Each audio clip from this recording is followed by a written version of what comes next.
Let's start by setting the scene here. While I was working on the hydraulic lifters in my car, as I was taking the cam cover off, I broke the little eye off of the coil pack earth connection where it bolts down onto the a stud coming out of the head. So this video shows how I repaired that connection. So I start by finding a suitable connector, and what I used was one of these ring things which normally you clamp onto a wire, you compress the joint, and I just stripped off all the plastic and then opened out the metal work.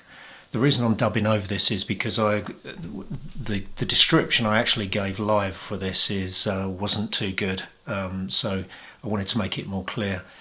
So I then formed the metal of the ringlet, where the wire would normally go.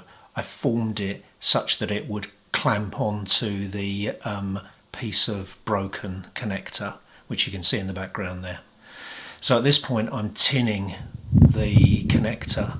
You can see how I've formed it into a shape, and I'm just running solder over it to make sure that solder will eventually flow over the whole thing.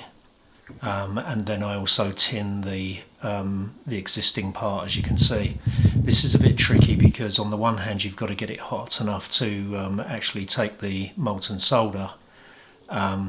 On the other hand, you don't want to burn the insulation back on the wires, so yeah, don't spend too long doing it, but get it done as quickly as you can.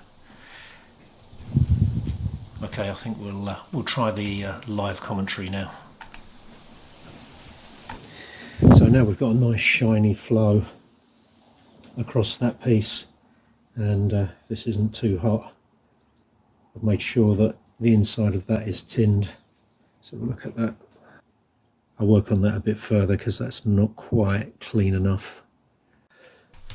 At this point I've pushed the two components together and then used my soldering iron to flow solder over both components, and making sure that it flows down between the two parts.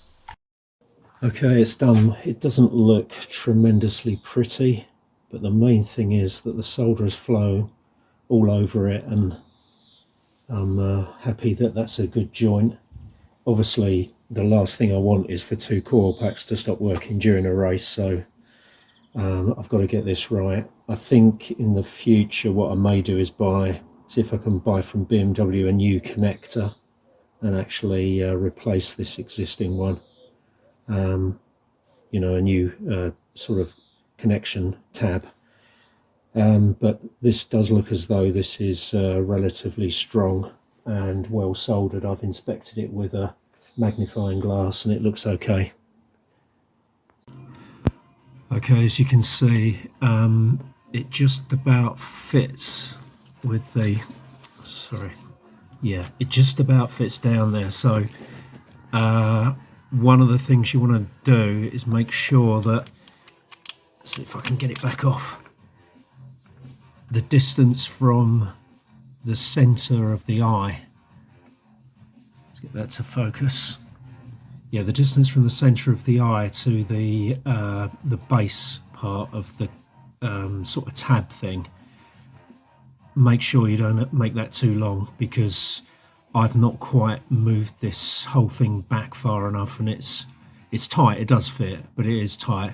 So if the eye was any further away, there's no way I would get it down the actual slot and actually to fit onto the stud at the bottom there.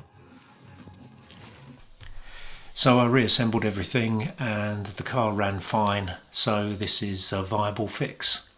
So I hope you found that useful, and I look forward to speaking to you again.